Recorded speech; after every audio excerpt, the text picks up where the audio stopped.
The IUC Women's Forum, in collaboration with Radio 786, proudly presents Pathways to Womanhood. Lesson 3, Wisdom of the Female Menstrual Cycle. This lesson introduces the female menstrual cycle. At the end of this lesson, the learner will be able to describe the female menstrual cycle, how it functions, and the purpose thereof. This program is dedicated to and in honor of all the budding flowers of our nation, our respected daughters.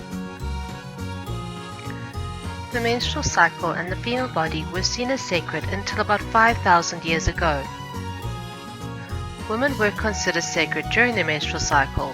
Native cultures the world over honored young women with coming-of-age ceremonies. The first menstruation was regarded as an initiation into the offices of womanhood by mothers and other women. The concept is not new.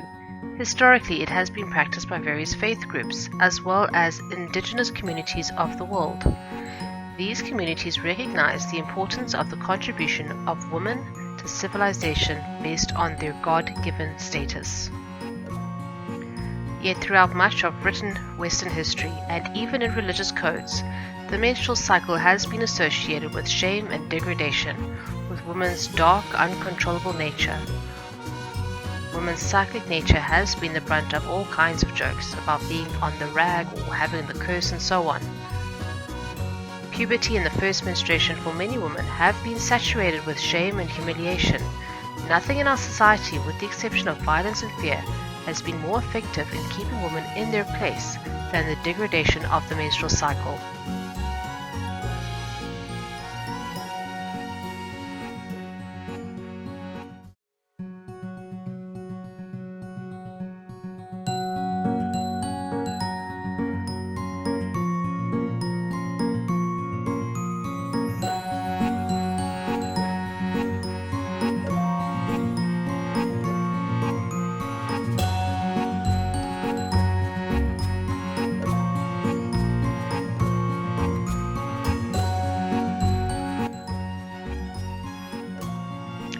Here we have the phases of the menstrual cycle: the menstrual phase, the follicular phase, ovulation phase, and luteal phase.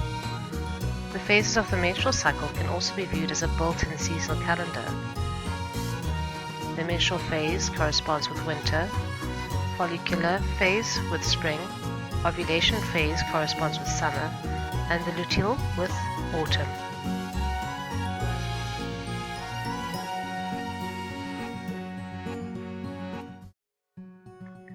Menstruation is the natural blood of woman.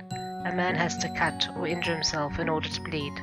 Menstruation is the re-affirmation of life. It is a reminder of what we as women and the Creator can create, or what is created through us as women. Menstruation is when the egg matures and is released, when conception did not take place. The unfertilized egg that is released with the blood flow is in fact a potential human being. The blood that flows from our bodies every month is the foundation of a potential human being. For example, when conception takes place, the same blood becomes the placenta, the source of nourishment for the baby.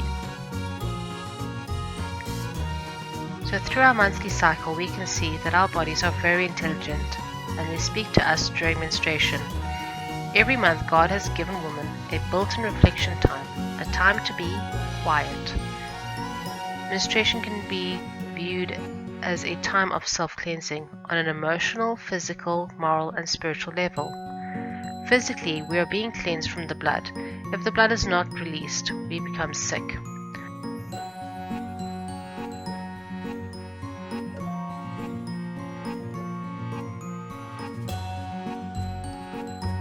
Morally, menstruation is a monthly truth-telling time.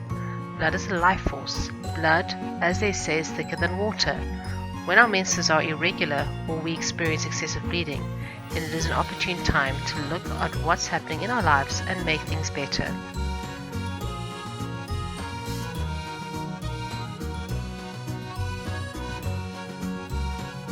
Spiritually, the veil between the seen and the unseen becomes thinner. The opportunity comes to women from the time of puberty until menopause. The body speaks to us at least 350 times. In terms of mood swings, premenstrually women become more sensitive.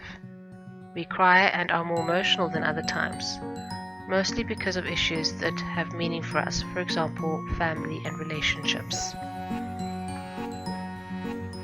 So women during our menses have a direct hotline to the Creator in terms of dhikr or dua, affirmation, and personal prayer.